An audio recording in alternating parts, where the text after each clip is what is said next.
Hello, Capricorn, Sun, Moon Rising, and Venus signs. Kamusta kayo? Sana po nasa mabuti kayong kalagayan. Welcome back po sa Star Tarot.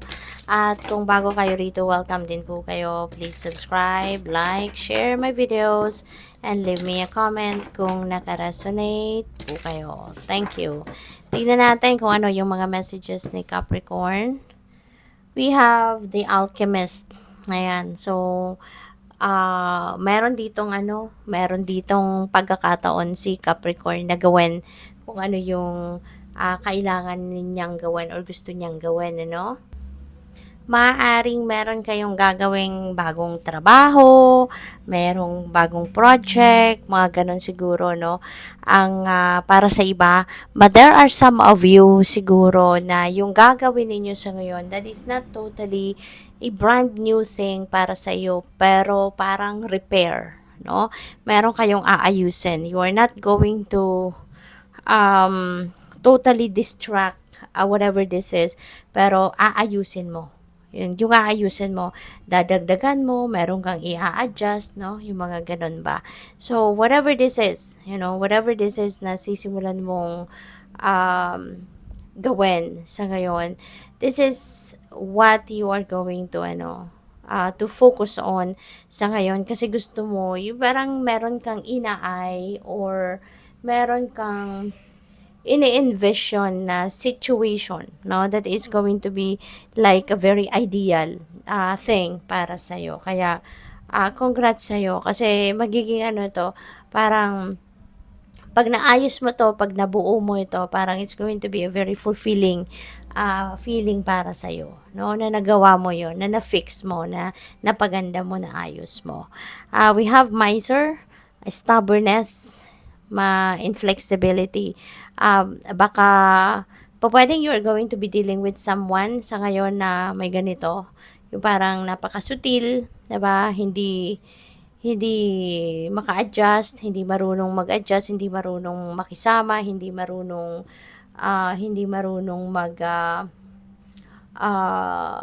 mag-adapt, no, sa mga bagong sitwasyon or sa mga ibang pangyayari, 'di ba? Yung parang naka-focus lang sa kung ano lang yung gusto niya, yun lang ang dapat mangyari or yun lang ang komportable siya, yun lang gagawin niya, yung ganon. So maybe you're going to be dealing with someone na ganito siya ngayon, or pwede rin naman na it's the other way around. Baka kayo ang magiging ganito, no? Some of you siguro magiging stubborn kayo sa ngayon kasi 'di ba iba-iba tayo ng mood. Meron tayong sometimes meron tayong mood na parang wala lang, gusto lang natin magsutil-sutilan, gusto lang nating maupo, mahiga, matulog, 'di ba? And we don't want to do anything, no? So siguro may iba sa inyo na ganito ang magiging mood sa ngayon. Yung you just don't want to do anything, parang ganon. So, what else? We have the guide. Ayun. So, parang merong inheritance, no? Baka pinag-uusapan na ninyo ngayon. Meron din i-discuss na sa pamilya, ang mga pamana, at maaaring kailangan mo rito ng gabay on how you're going to do this. Kung paano aayusin, paano mo i-claim, 'di ba? Mga papeles na kailangan, legalities, no? Yung mga ganon. So, kung kailangan mo ng tulong, then ask for help. Okay?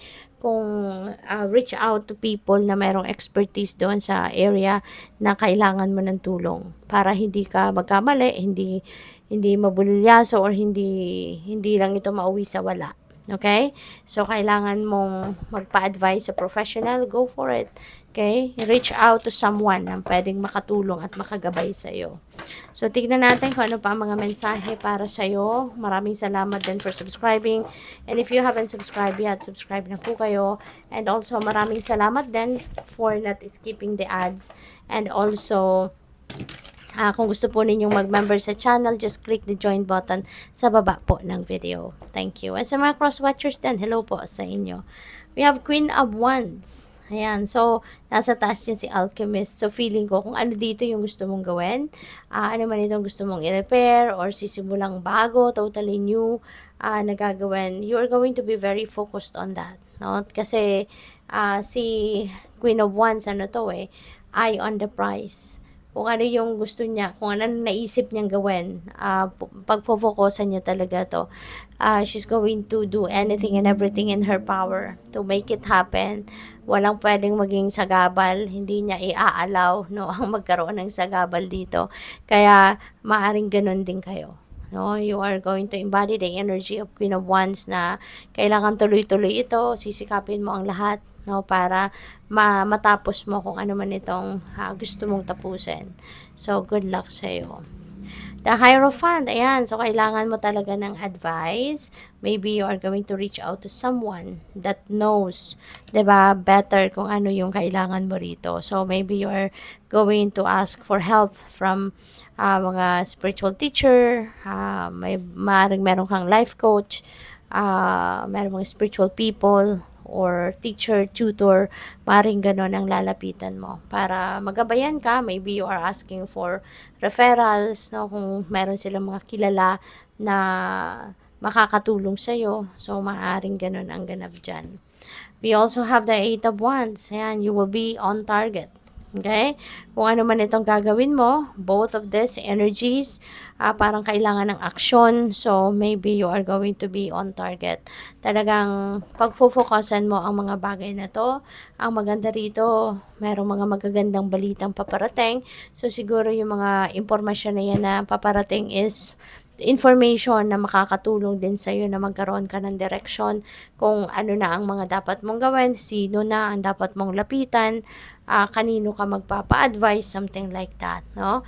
And maari na mag-require ka, yung mga actions na gagawin mo might require you to travel, no? So, siguro kailangan mong bumiyahe, meron kang kailangan puntahan, something like that.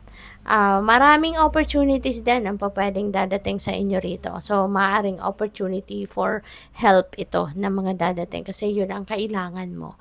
'Di ba? So, good luck. Thank you for watching Love and Light. Namaste.